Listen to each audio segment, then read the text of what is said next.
President എന്നും പറയും. PRECEDENT. അതായത് എഴുതി വച്ചേക്കുന്ന നിയമം ഇതുപോലെ ഇരിക്കുമെങ്കിൽ നടപ്പാക്കി വരുന്ന നിയമം വേറെന്തെങ്കിലും ആയിരിക്കും.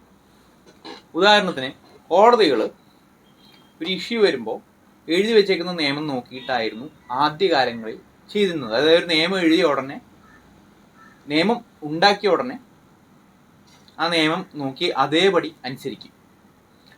ശേഷം പിൽക്കാലങ്ങളിൽ ആ നിയമം എഴുതി വെച്ച സാഹചര്യം എന്താണോ അതിൽ നിന്ന് ചെറിയ മാറ്റം വരും സമൂഹത്തിന്.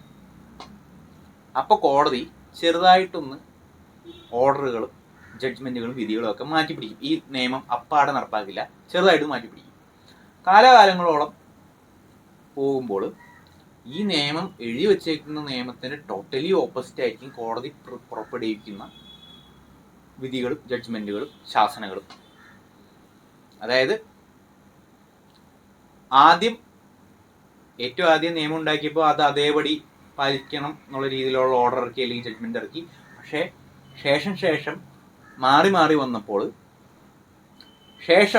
തൊട്ട് മുമ്പുള്ള പ്രസിഡന്റ് എടുക്കാൻ പറ്റുള്ളൂ. അതായത് തൊട്ട് മുമ്പ് എന്താ ഇറക്കിയത് ആ ഓർഡർ ജഡ്ജ്മെന്റ് ഒക്കെ വെച്ചിട്ടേ ഒരു വിധി പുറപ്പെടുവിക്കാൻ പറ്റുള്ളൂ. അല്ലെങ്കിൽ ഒരു ശാസന, അല്ലെങ്കിൽ സർക്കാരിനായാലും ജനങ്ങൾക്കുള്ള ഓർഡർ ആയാലും പ്രൈവറ്റ് പാർട്ടിക്കുള്ള ഓർഡർ ആയാലും അങ്ങനെ പറ്റുള്ളൂ.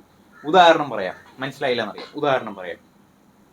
ഈ സ്ത്രീകൾക്ക് വേണ്ടിയുള്ള പരിരക്ഷയ്ക്ക് വേണ്ടിയുള്ള നിയമങ്ങളിൽ പ്രധാനമായിട്ടും പറയുകയാണെങ്കിൽ റേപ്പ്, ബലാത്സംഗം, ക്രൂരമായ ബലാത്സംഗം ചെയ്യപ്പെട്ട ഒരു സ്ത്രീ അല്ലെങ്കിൽ അതിന് ശ്രമിച്ച ഒരു സാഹചര്യം ഉണ്ടായപ്പോൾ അവരുടെ മാനസികാവസ്ഥ പരിഗണിച്ച് കംപ്ലീറ്റ്ലി ആ സ്ത്രീക്ക് വേണ്ടി മാത്രമാണ് ആ നിയമം എഴുതി വെച്ചേക്കുന്നത്. ഇപ്പോഴും അങ്ങനെയാണ്.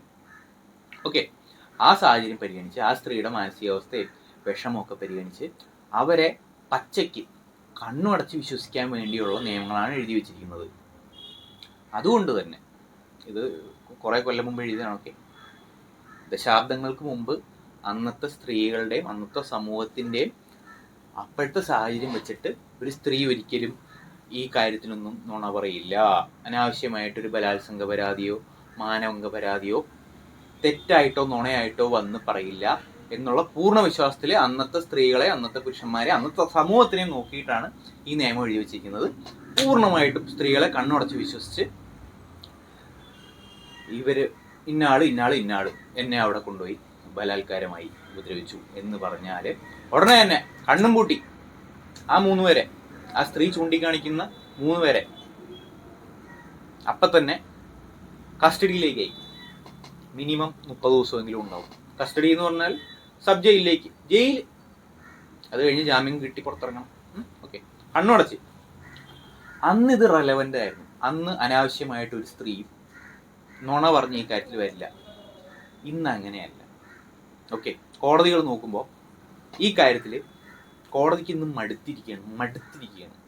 ഇന്ന് കോടതി നോക്കുമ്പോൾ പ്രധാനമായിട്ട് വരുന്ന ഫോൾസ് റേപ്പ് കേസുകൾ എന്ന് പറഞ്ഞാൽ, ഒന്ന് ഏറ്റവും പ്രധാനം girl friend boy friend living together relationship, അല്ലെങ്കിൽ ഊട്ടി കൊടൈക്കനാലൊക്കെ കറങ്ങി നടന്ന ശേഷം ആരെങ്കിലും ഒരാൾ ചെക്കൻ പിന്മാറി, അല്ലെങ്കിൽ ചെക്കൻ്റെ വീട്ടുകാർ പിന്മാറി, അല്ലെങ്കിൽ കല്യാണത്തിന് പിന്മാറി, ഉടനെ തന്നെ പെണ്ണ് പോയിട്ട് എന്നെ പീഡിപ്പിച്ചു. 5 കൊല്ലം ഊട്ടിയിൽ, കൊടൈക്കനാൽ, കാളഹസ്തി, കാശി, വിശ്വനാഥപുരം, അങ്ങനെ എല്ലായിടത്തും കൊണ്ടുപോയി പല ഹോട്ടലുകൾ 5 കൊല്ലം 6 കൊല്ലം പീഡിപ്പിച്ചു എന്നാണ്. അങ്ങനെ ഒരു കേസ്. അതൊരു ടൈപ്പ്. രണ്ടാമത്തെ സിനിമാ ഫീൽഡിൽ നിങ്ങൾ കേട്ട് കാണും. വിജയ് ബാബു, ഒമർ ലുലു, അങ്ങനെ പിന്നെ കമൽ, അങ്ങനെ ഒരുപാട് പേര് കേസുകൾ നിങ്ങൾ കേട്ട് കാണും. പിന്നെ ഒരെണ്ണം ഉള്ളത്, സിനിമയുടെ കാര്യം പറയാം. സിനിമയുടെ കാര്യത്തിൽ കോടതി അത് കാണുന്നത് ഒരു ഗിവ് ആൻഡ് ടേക്ക് കോൺട്രാക്റ്റ് പൊളിഞ്ഞു എന്നുള്ള രീതിയിലാണ് കോടതി അത് കാണുന്നത്. അതായത് ആണും പെണ്ണും, ഇപ്പോൾ സിനിമയിൽ പവറുള്ള ഏതെങ്കിലും ഡയറക്ടറോ പ്രൊഡ്യൂസറോ അവർക്ക് റോളുകൾ മേടിച്ചു കൊടുക്കാനുള്ള നല്ല പവറുണ്ട്. അവർ ആ പവർ വെച്ചിട്ട് ചാൻസ് മേടിച്ചു തരാം എന്നുള്ള വാക്കാലോ ധ്വനിയാലോ ഉള്ള ഒരു കരാറിൻ്റെ പുറത്ത് ആ സ്ത്രീയായിട്ടുള്ള ബന്ധം സ്ഥാപിച്ചു. 1-2 കൊല്ലം അങ്ങനെ ആ ബന്ധം പോയി. അതിനുശേഷം ആ സ്ത്രീക്ക് നായികയായിട്ട് അല്ലെങ്കിൽ അവർക്ക് ഇഷ്ടമുള്ള രീതിയിൽ റോള് കിട്ടിയില്ല. അവരുടനെ പീഡന പരാതിയായിട്ട് പോകുന്നു. കോടതിക്ക് ഇത് കണ്ട് മടുത്തു. അതുകൊണ്ട് തന്നെയാണ് ഈ പറഞ്ഞ എല്ലാവർക്കും കമലിൻ്റെ കാര്യത്തിൽ കേസ് ഉണ്ടായിരുന്നില്ല. ഒമർ ലുല്ലുവിനും വിജയ് ബാബുവിനും പിന്നെ ഒരു സ്റ്റാർ മാജിക്കിലൊക്കെ വരുന്ന ഒരു പൊക്കമുള്ള വെളുത്തൊരു നടൻ, പേരോർമ്മയില്ല, അദ്ദേഹത്തിനൊക്കെ കൂളായിട്ട് ജാമ്യം കിട്ടി.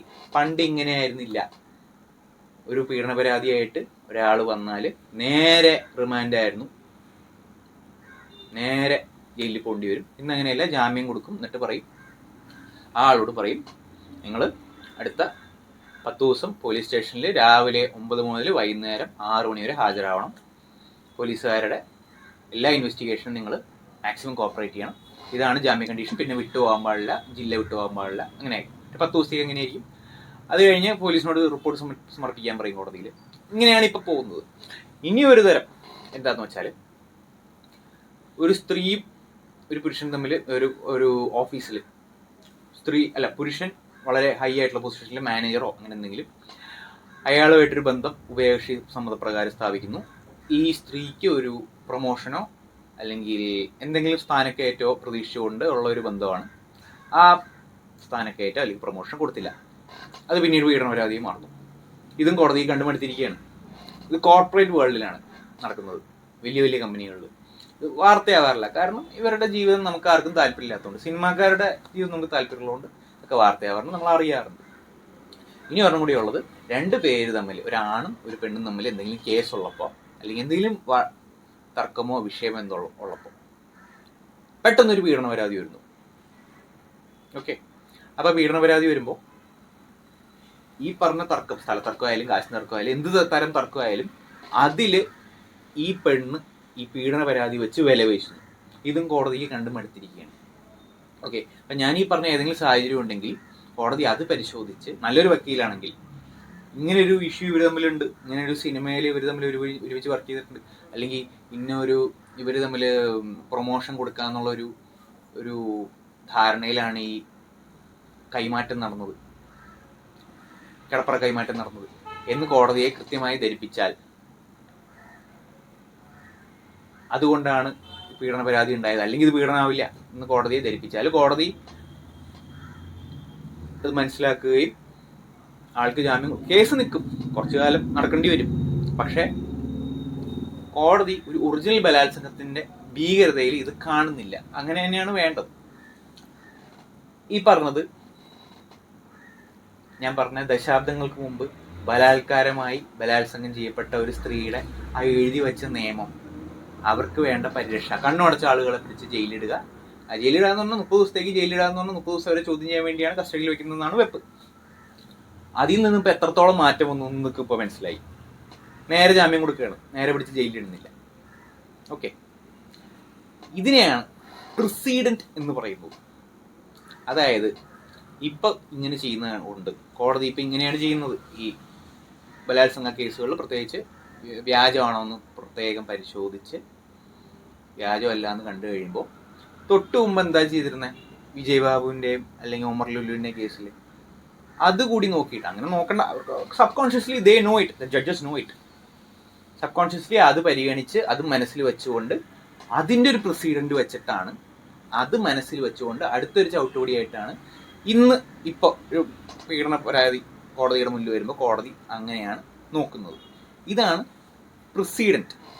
ഓക്കെ, തൊട്ട് മുമ്പത്തെ കീഴ്വഴക്കം, അതായത് തൊട്ട് മുമ്പ് ഒരു കേസിലോ അല്ലെങ്കിൽ ഒരു ഇഷ്യൂവിൽ എന്ത് തരം കീഴ്വഴക്കമാണോ, എന്ത് തരം പ്രസിഡന്റ് ആണോ, പ്രസിഡന്റ് എന്നും പറയും, പക്ഷെ പ്രസിഡന്റ് എന്നാണ് ഞാൻ പറയാറുള്ളത്, എന്ത് തരം പ്രസിഡന്റ് ആണോ കോടതികൾ പാലിച്ചിരുന്നത് അത് തന്നെ ഇന്നും പാലിക്കുള്ളൂ. അതിൻ്റെ ഒരു പടി മേളിലോട്ടോ ഒരു പടി താഴെത്തോട്ടോ പോവുള്ളൂ, അല്ലാണ്ട് നേരെ അങ്ങോട്ട് ബ്ലൈൻഡ് ആയിട്ട് എങ്ങോട്ടേക്കും ചാടില്ല.